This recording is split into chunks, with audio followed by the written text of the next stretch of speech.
नमस्कार बच्चों, स्वागत करती हूँ मैं आपका आज की इस वीडियो में। आप लोगों को एडगेट अभ्यास पुस्तिका मिल गई हैं, जो कि 2024 से 25 के बीच की एडगेट अभ्यास पुस्तिका मिल गई हैं। तो इस वीडियो के माध्यम से सामाजिक विज्ञान कक्षा 6वीं की एडगेट अभ्यास पुस्तिका भरने जा रहे हैं। तो अभी तक चैनल को सब्सक्राइब नहीं किया तो सबसे पहले चैनल को सब्सक्राइब करें, वीडियो को लाइक करें, कमेंट करें और बिना स्किप किए वीडियो को अंत तक ज़रूर देखें। और ज़्यादा से ज़्यादा वीडियो को दोस्तों के साथ शेयर करें, उनसे भी बोलें कि इसी चैनल पर से अपनी सारी किताबें भरें। आपको कहीं और किसी और के चैनल पर देखने की कोई ज़रूरत नहीं है। इसी चैनल पे आपको सारे सब्जेक्ट की और सारी वीडियोस एडगेट अभ्यास पुस्तिका की मिल जाएंगी। तो सामाजिक विज्ञान की कक्षा 6वीं की इस वीडियो के माध्यम से एडगेट अभ्यास पुस्तिका भरते हैं। तो चैनल का नाम आपको पता है, शिक्षा की दीक्षा है। इसकी प्लेलिस्ट बनी है सामाजिक विज्ञान की, जिसमें इतिहास के 10 चैप्टर हैं तो वो भी अपलोड हैं, भूगोल के भी 6 चैप्टर हैं तो वो भी अपलोड हैं, और राजनीति के 4 चैप्टर अपलोड हैं। इस वीडियो के माध्यम से इसका 5वां चैप्टर करने जा रहे हैं, जिसका नाम है गांव का प्रशासन। तो गांव का प्रशासन अध्याय 5 में है। तो चलिए इसका राजनीतिक जीवन का अध्याय 5 इस वीडियो के माध्यम से करते हैं। तो वीडियो को बिना स्किप किए अंत तक जरूर देखें। चलिए देखते हैं अध्याय 5, जिसका नाम है गांव का प्रशासन। इसका पहला प्रश्न है, चोरी, घटना, झगड़े आदि की रिपोर्ट लिखना जिम्मेदारी है किसकी? तो पुलिस थाना की। तो इसमें पुलिस थाना आ जाएगा। फिर दूसरा प्रश्न है, जमीन नापना और उसका रिकॉर्ड रखने का कार्य किसका है? तो उसका रिकॉर्ड रखने का कार्य पटवारी का है। तो इसमें सी नंबर का आ जाएगा और पटवारी सही हो जाएगा। फिर इसके बाद प्रश्न नंबर तीसरा है, अगर आपके घर चोरी हो जाए तो आप किसके पास जाओगे? तो थाना जाओगे। तो ए नंबर का सही हो जाएगा। इसके बाद यह है रूढ़ चिन्ह दर्शाता है। तो ये वाला रूढ़ चिन्ह किसको दर्शाता है? कुआं को। एक गोल गोल दिख रहा है ना आपको, ये चिन्ह कुआं को दर्शाता है। तो इसमें कुआं सही हो जाएगा, ए नंबर का।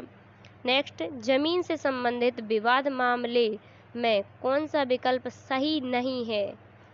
तो पुलिस थाना सही है, ये सही है, और तहसीलदार के दफ्तर ये भी से। विद्यालय इसमें गलत है, विद्यालय कहाँ से आएगा जमीन नापने के संबंध में? तो इसमें विद्यालय हो जाएगा अपना। चलिए 5 प्रश्न हो गए हैं। नेक्स्ट देखते हैं 6वां प्रश्न। 6वें में ए बी सी और डी है। तो चलिए ए नंबर देखते हैं, खेत नापने वाले लोहे की जंजीर क्या कहलाती है? जरीब। बैंक, पुलिस थाना, स्कूल आदि शासकीय सेवाओं के उदाहरण हैं। और राशन कार्ड तहसीलदार के दफ्तर से बनाया जाता है। और पटवारी को लेखपाल के नाम से भी जाना जाता है। तो इस प्रकार आप 6वें के रिक्त स्थान भर लीजिएगा। नेक्स्ट देखते हैं प्रश्न नंबर 7, किस किसान के ताऊ गांव के सरपंच थे?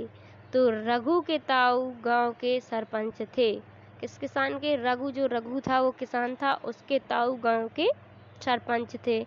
तो उत्तर आ जाएगा रघु के ताऊ। इसके बाद प्रश्न नंबर 8, मोहन एवं रघु के बीच किस बात को लेकर विवाद हुआ? तो खेती की जमीन दबाए जाने को लेकर विवाद हुआ। नेक्स्ट 9वां प्रश्न, जमीन का लेखा जोखा रखने वाले कर्मचारी को किन किन नाम से जानते हैं? तो पटवारी, लेखपाल, कर्मचारी, ग्रामीण अधिकारी, कानून आदि के नाम से जाना जाता है। फिर नेक्स्ट 10वां प्रश्न है, जरीब का क्या उपयोग किया जाता है? तो लंबी लोहे की जंजीर को जरीब कहते हैं। जो लंबी लोहे की जंजीर रहती है उसको जरीब कहते हैं। इसका उपयोग जमीन नापने में किया जाता है। नेक्स्ट देखते हैं 11वां प्रश्न, हिंदू अधिनियम धारा 2005 के अनुसार किन किन को पिता की संपत्ति तथा जमीन के बंटवारे में बराबर का हिस्सा मिलता है? तो इस अधिनियम के तहत बेटों, बेटियों और उनकी मां को जमीन में बराबर हिस्सा मिलता है। किस किस को? बेटों को और बेटियों को और उनकी मां को जमीन में बराबर का हिस्सा मिलता है। नेक्स्ट आता है 12वां प्रश्न, अपने गांव या क्षेत्र के लिए दी जा रही सार्वजनिक सेवाओं की एक सूची बनाइए। दुग्ध उत्पादन समिति, राशन की दुकान, बैंक, पुलिस, थाना, खाद बीज के लिए कृषक समिति, डाक बंगला, आंगनबाड़ी, सरकारी स्कूल, प्राथमिक स्वास्थ्य केंद्र और अस्पताल आदि। तो इस प्रकार 12वें प्रश्न में आप लिख सकते हैं। नेक्स्ट देखते हैं 13वां प्रश्न। राजस्व विभाग से क्या क्या कार्य हैं? जो राजस्व विभाग है उसके क्या क्या कार्य हैं? तो जमीन का लेखा जोखा रखना तथा उसे नापना राजस्व विभाग का मुख्य कार्य है। इसके बाद प्रश्न नंबर 14वां। किसान को खेत के नक्शे और रिकॉर्ड की ज़रूरत किन कामों के लिए होती है?